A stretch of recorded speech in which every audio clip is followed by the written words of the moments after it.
छत्तीसगढ़ में police SI भर्ती प्रक्रिया जो काफ़ी दिनों से, फिर यूं कहें काफ़ी सालों से लंबित है, करीब 7 साल हो गए, लेकिन आज भी ये भर्ती प्रक्रिया पूरी तरीके से कह सकते हैं कि ठप पड़ी हुई है।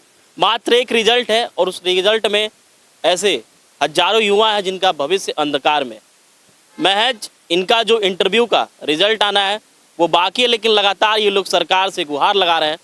ये रमन सरकार में नोटिफिकेशन आता है, भूपेश सरकार में कार्यकाल में कुछ वैकेंसी सीट बढ़ती है और फिर प्रक्रिया पूरी होती है। फिर इस समय मौजूदा विष्णुदेव साय की सरकार है, इन लोगों को उम्मीद थी कि सरकार बदलेगी, हम लोगों की जो मांग है वो पूरी होगी और एसआई प्रक्रिया जो है, भर्ती प्रक्रिया का इंटरव्यू का रिजल्ट आएगा। लेकिन 8 महीने से ऊपर हो चुके हैं और अभी भी रिजल्ट जो है पेंडिंग में। लगातार ये लोग उच्च अधिकारियों से मिल रहे हैं, जो मंत्रीगण हैं उनसे मिल रहे हैं और लगातार ये लोग जो इनकी जायज़ मांग है वो जाके अधिकारियों से, मंत्रियों से मांग रहे हैं कि सर हमारा जल्द से जल्द जो इंटरव्यू का रिजल्ट है वो जारी कर दिया जाए, जिससे हमारा जो भविष्य है जो अंधकार में जाता हुआ दिख रहा है, कम से कम एक रोशनी, एक चिराग मिल सके और जो बाकी जीवन है हम ईमानदारी के साथ अपनी सेवा कर सकें। यहाँ 2 लोग हैं जो पैदल दुर्ग से चलते हुए आज पीएचक्यू जा रहे हैं, आज पैदल भिलाई से रायपुर तक, क्या कारण है? हम लोग ऐसा ही अभ्यर्थी है जो इंटरव्यू दे चुके हैं। मैंने अपना इंटरव्यू 1 साल पहले दिया था। भर्ती प्रक्रिया तो 6 साल से चल रही है, लेकिन इंटरव्यू दिए हुए 1 साल हो गया और हम कोर्ट में भी हालांकि मामला गया था तो माननीय उच्च न्यायालय ने भी इस भर्ती को 90 दिन में पूर्ण करने के लिए कहा था, लेकिन 90 दिन का नहीं, 90 दिन पूरे नहीं हुए। अभी 10 सितंबर को 90 दिन पूरे होंगे। 20 मई को तो रिजल्ट आ गया, उसका फैसला आ गया था ना। 90 दिन कुछ टेक्निकल इश्यूज थे, 90 दिन को एक्सटेंड कर दिया गया है और अगले महीने इसी महीने 10 दिन। लेकिन दिक्कत ये है, हम लोग एचएम सर से इस 90 दिन के बारे में डिस्कस किए तो सर का ढुलमुल रवैया था कि 90 दिन भूल जाओ यार, मैं करूँगा ना। तो हमें ऐसा लगा कि हाई कोर्ट ने जो सर आदेश दिया 90 दिन का और सर ढुलमुल तरीके से बात कर रहे, हाँ मैं दूंगा।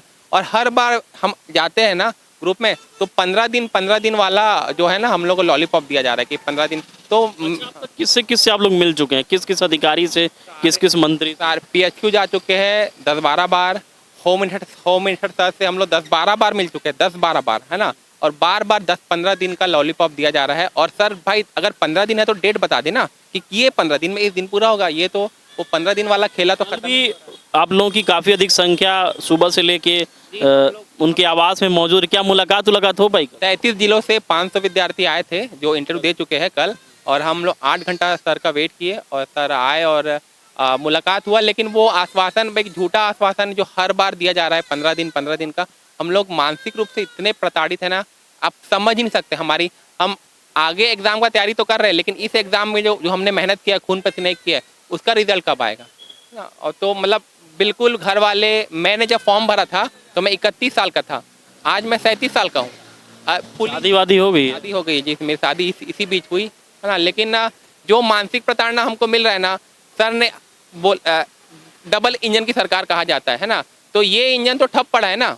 अब हम लोगों का इस सरकार से जो उम्मीद है वो बिल्कुल ख़त्म हो जा रहा है। तो हम लोग अब इस इंजन जो कि बंद पड़ी है, हम लोग ऊपर में केंद्र सरकार, माननीय श्री अमित शाह जी और श्री नरेंद्र मोदी जी से अपील करते हैं कि छत्तीसगढ़ की आपकी ये वाली इंजन बंद पड़ गई है और आप प्लीज़ हम लोगों का भर्ती पूरा कराइए, और यही हमारा निवेदन है।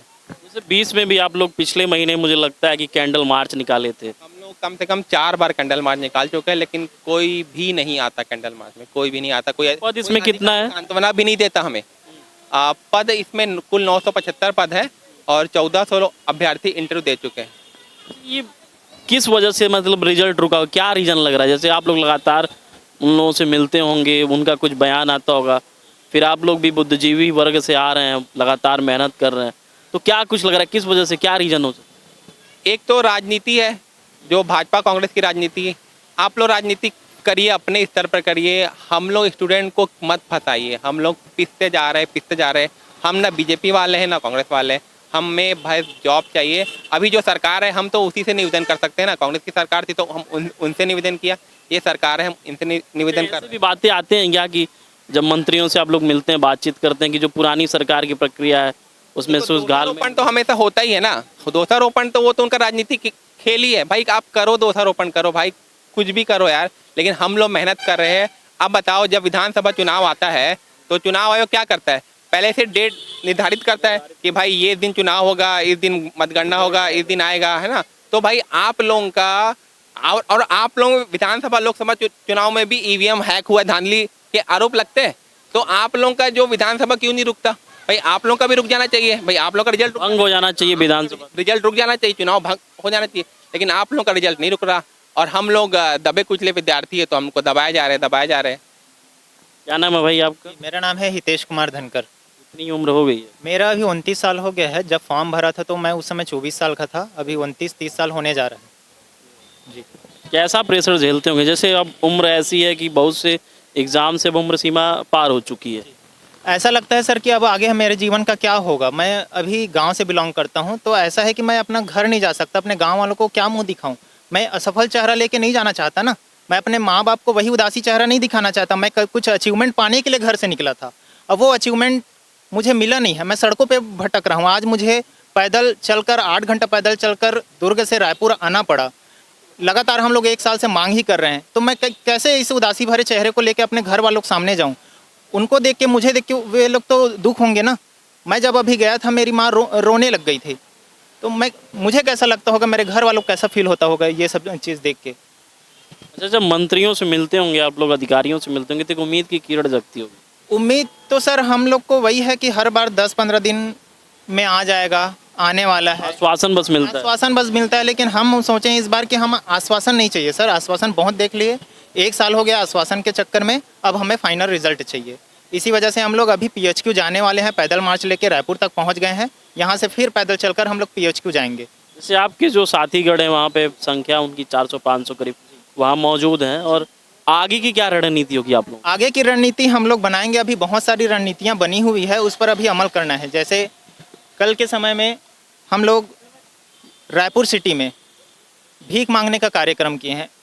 बोलते हैं कि ये जो सरकार है बहुत बड़ा वादा करके आई थी कि युवाओं के लिए ये करेंगे वो करेंगे, 2 साल के भीतर इतना भर्ती निकाल देंगे।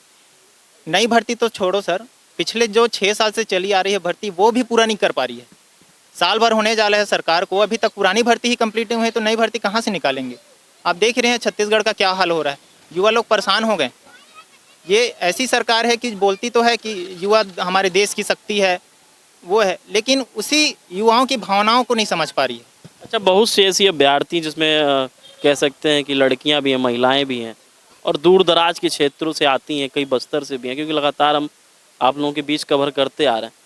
तो रायपुर में आके, राजधानी में आके रहना, फिर अपनी जो भी दिनचर्या उसको करना, और फिर अपने ही हक की मांग के लिए लगातार सरकार से याचना करना, निवेदन करना, किस तरीके से मुश्किलों का सामना करती हुई यहाँ रायपुर में मतलब जो भी उनका कह सकते हैं कि आप लोगों का जो भी मांग रहे तो उसमें शामिल हो पाती है? पहले तो हम लोग की आर्थिक स्थिति बहुत ख़राब हो चुकी है ना।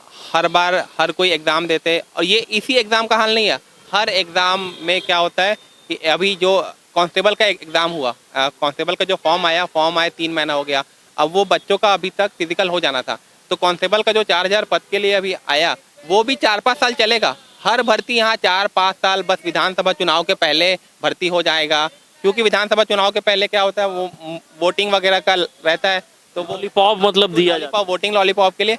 अभी यही हो गया है कि हर सरकार, मैं किसी एक सरकार को दोष नहीं दे रहा हूँ, ये हर युवा को बिल्कुल इग्नोर किया जा रहा है। पहले मैं जब 25 साल का था तब हर 6 महीने में रेलवे में वैकेंसी आती थी, व्यापम में भी हर 2-3 महीने में वैकेंसी आती थी। 6 महीना हो गया इस सरकार को, मैं पुरानी बात नहीं कर रहा हूँ, 6 महीना हो गया इस सरकार को, 6 महीने में एक भी पेपर नहीं हुआ है, एक भी पेपर नहीं हुआ है। ज्वाइनिंग तो रिजल्ट तो भूल ही जाओ, पेपर ही नहीं हुआ। ये सरकार युवा को क्या करना चाहती है? मतलब देखो प्रॉब्लम क्या है, यहाँ दोगलापन है। आप लाइब्रेरी बना रहे हो, OP चौधरी सर हर जिले में जा के लाइब्रेरी बना रहे हैं। भाई लाइब्रेरी में क्या करोगे आप? युवा को तो एक बोल रहे हो आओ लाइब्रेरी में पढ़ो, जॉब की तैयारी करो, और फिर आप जॉब नहीं दे रहे हो। भाई ये युवाओं को मतलब गुमराह करने के पूरा नियोजित ढंग से काम किया। मत बनाओ, लाइब्रेरी मत बनाओ। हर जिले में आप क्या बोल रहे हो कि मैं हर जिले में जा के लाइब्रेरी बना रहा हूँ, हर जिले में बना रहे हो OP चौधरी सर, और OP चौधरी सर लाइब्रेरी बना रहे हैं। और फिर हमारे कुछ युवा गए थे मिलने के लिए कि सर 4 महीना हो गया, 5 महीना हो गया, अभी तक सर कोई भी फॉर्म नहीं आया है। तो सर क्या बोले, आपको पता होगा कि 1% लोग ही यहाँ पर काबिल है, जब आएगा तब आएगा, आप लोग घर जाइए। मतलब मैं किसी को टारगेट नहीं कर रहा हूँ, लेकिन यहाँ पर सारे मंत्री, सारी सरकार है। और योग्यता पे मतलब सीधे सवाल खड़ा किया। अगर हम में योग्यता होगी तो हम निकालेंगे। आप पेपर तो लाओ, नहीं होगी तो नहीं निकालेंगे ना यार। आप पेपर ही नहीं ला रहे हो और बोल रहे हो आप योग्य नहीं हो। अगर आपका भी चुनाव हम नहीं ले और बोले कि आप अयोग्य हो, चुनाव ही नहीं कराएंगे, तो कैसे बात चलेगा। आपकी शादी भी होगी और आपके इस मुहिम जो आपके साथ के लोग हैं जो भी अभ्यर्थी हैं इस भर्ती प्रक्रिया के, बहुत से ऐसे लोग हैं जिनकी शादी हो गई, वो बच्चे हो गए होंगे। एक परिवार बढ़ने के बाद आदमी सिंगल है तब तो चलता है, कुछ किसी तरीके से मैनेज कर लेता है, लेकिन पारिवारिक दायित्व को जब गृहस्थ जीवन में प्रवेश करता है तो एक और अड़चन रहती है कि भाई जो डेली के खर्चे वो बढ़ जाते हैं। और आप लोगों की एक भर्ती प्रक्रिया रुकी, एक आस है, उम्मीद है कि जल्द से जल्द हमारे साथ न्याय होगा, हम एक अच्छी खासी नौकरी मिलेगी, देश सेवा करेंगे और कुछ जो आर्थिक सहयोग मिलता है सैलरी के रूप में वो भी होगा।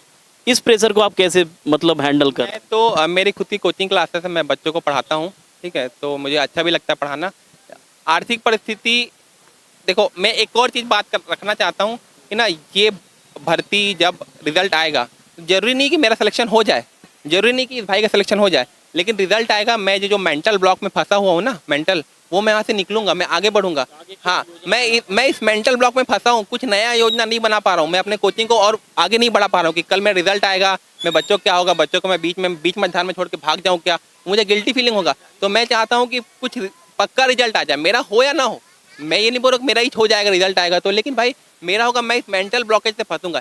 एक बार आदमी मेंटल ब्लॉक में फंस जाता है ना, वो कभी नहीं निकल पाता। आर्थिक स्थिति ठीक है, मैं कुछ कमा रहा हूँ, भाई कुछ कमा रहा है, लेकिन हम लोग कुछ अच्छा करना चाहते हैं ना, तभी तो इस तैयारी में आया है। मैं एमटेक हूँ, है ना, और एमटेक होके भी मैं आज यहाँ पर अपनी मांगे रख रहा हूँ, अपनी मांग रख रहा हूँ। भाई मैं इस मेंटल ब्लॉक में फंसा हूँ और मैं इस मेंटल ब्लॉक से निकलना चाहता हूँ और मैं सरकार से अपील करता हूँ कि रिजल्ट लाए, मेरा हो या ना हो, मेरे भाई का हो तो भी मेरे को उतना ही ज़्यादा खुशी मिलेगा, मैं इस मेंटल ब्लॉकेज से निकलूंगा। जैसे अभी भी मान लीजिए सरकार के कानों पे कुछ जू नहीं रही है और आप लगातार बोल रहे हैं कि केंद्र में राज्य में दोनों डबल इंजन की सरकार है, तो क्या कुछ ऐसा भी है, उम्मीद किया जा सकता है कि अगर कुछ दिन के अंदर ये लोग रिजल्ट नहीं लेके आते हैं तो आप लोग के लिए भी कुछ करेंगे? जी बिल्कुल बिल्कुल, क्योंकि ये डबल इंजन की सरकार बार बार बोला गया है, डबल इंजन की सरकार, डबल इंजन की सरकार, लेकिन ये इंजन काम करना बंद कर दी है। तो हमें आगे दिल्ली जाना ही पड़ेगा और आगे अपनी मांग प्रधानमंत्री जी को रखनी ही पड़ेगी। भाई हमको अपना अधिकार मांगना ही है, हमें कैसे भी हम मांगेंगे, चाहे कहीं भी जाना पड़े। जैसे अंतिम सवाल, यहाँ से आप आज PHQ जा रहे हैं, वहाँ पे आपके साथी मौजूद हैं, तो किस योजना के तहत आप लोग आज वहाँ इकट्ठा हुए? सीधी सर कि जो भी हमारा रिजल्ट है वो PHQ से ही जारी होगा, तो PHQ से जारी होगा तो वही जिम्मेदार है, भर्ती कमेटी जिम्मेदार है। तो हम अपनी मांगे भर्ती कमेटी के सामने ही रख रहे हैं कि जो भी करना है वो आपको ही करना है। होम मिनिस्टर जी से तो आश्वासन मिल गया, लेकिन काम तो आपको ही करना है ना। आश्वासन के रूप में क्या बोले वो? आश्वासन के रूप में यही बोले कि 10-15 दिन में आ जाएगा, मतलब रिजल्ट आ जाए और ये हर बोले हैं, लेकिन हर बार मतलब 10-15 दिन वाला सीमा आप कितने बार बोलोगे सर? 10-15 दिन कितने बार बोलोगे? 10-15 दिन आ ही नहीं रहे। कितनी बार आप लोग मिल चुके अब तक? 10-15 बार मिल गए हैं सर होम मिनिस्टर जी। मुलाकातों के सिलसिले लगातार बने हुए हैं और कभी ऐसा लगता होगा कि जो उम्मीद आप लोग लेके जाते हैं उसको थोड़ा सा भी ज्वाला मिल रही है, आग मिल रही है? कभी भी नहीं, हमेशा कोई ना कोई टेक्निकल प्रॉब्लम्स है, कोर्ट में केस चल रहा है, फला प्रॉब्लम्स है, बीच में DGP सर का फिर से नियुक्ति होना था तो वो प्रॉब्लम है, केंद्र से आदेश नहीं आया, कुछ ना कुछ प्रॉब्लम हमें गिना दिया जाता है कि ये प्रॉब्लम है, वो प्रॉब्लम है, ये प्रॉब्लम है, हर बार। कल आप लोग करीब 8 घंटे वहाँ पे थे, उसके बाद मुलाकात हुआ, तो क्या कुछ लगा कि इनकी जो बात है उससे कुछ राहत मिल सकती है? सर जो जिस हिसाब से सर बात की उस हिसाब से हमें लगा नहीं। अगर लगा होता तो आज हम तिरंगा यात्रा लेके नहीं आते, हम लोग आज हमें PHQ जाना नहीं पड़ता, हम वहीं से संतुष्ट होकर चले जाते। कहीं ना कहीं सर की बातें जो हैं वो घुमा फिराने वाली बातें थी, इसलिए हमें आज तिरंगा यात्रा निकालना पड़ा। हमारे साथी लोग PHQ में जाके बैठे हैं। ये चीज़ देखिए, लगातार जो छत्तीसगढ़ SI भर्ती प्रक्रिया उसको लेकर जितने भी अभ्यर्थी हैं वो लगातार जो सरकार है, जो अधिकारीगण हैं, उनसे अपने रिजल्ट की मांग कर रहे हैं और मांग भी जायज़ है। लगातार ये लोग जब से नई सरकार आई, एक उम्मीद की किरण थी कि जो नई सरकार है वो हमारे लिए काम करेगी और हमारी जो मांग है उसको मानेगी और जल्द से जल्द जो रिजल्ट है इंटरव्यू का वो जारी करेगी, जिससे जितने भी अभ्यर्थी उसमें से सेलेक्ट होते हैं उनको अपना स्थान मिलेगा और जो नहीं सेलेक्ट होते हैं आगे के जीवन के लिए जो भी उनका दिशा निर्देश है, जो भी दिशा होगा वो अपना करेंगे। लेकिन लगातार ये लोग मिलते हैं, अधिकारियों से मिलते हैं, गृह मंत्री से मिलते हैं, OP चौधरी से मिलते हैं, लेकिन फिर भी लगातार ये बोला जाता है कि 2-4-10 दिन और इंतज़ार करिए, रिज़ल्ट आ जाएगा। रिज़ल्ट कब आएगा ये सवाल अभी भी अधर में लटका हुआ है, और हो ना हो ये जो अभ्यर्थी हैं वो मजबूर होंगे कि आगामी दिनों में अगर रिज़ल्ट नहीं आता है तो केंद्र सरकार यानी दिल्ली की ओर कूच करेंगे। वोकल टीवी की टीम लगातार जो भी ज़मीनी हकीकत है उसको दिखाने का हर संभव प्रयास करते आ रहा है। आपको हमारा प्रयास कैसा लग रहा है कमेंट सेक्शन के माध्यम से ज़रूर बताइएगा। हमारे सहयोगी दीपेश पटेल के साथ मैं आशीष शुक्ला, वोकल टीवी रायपुर, छत्तीसगढ़।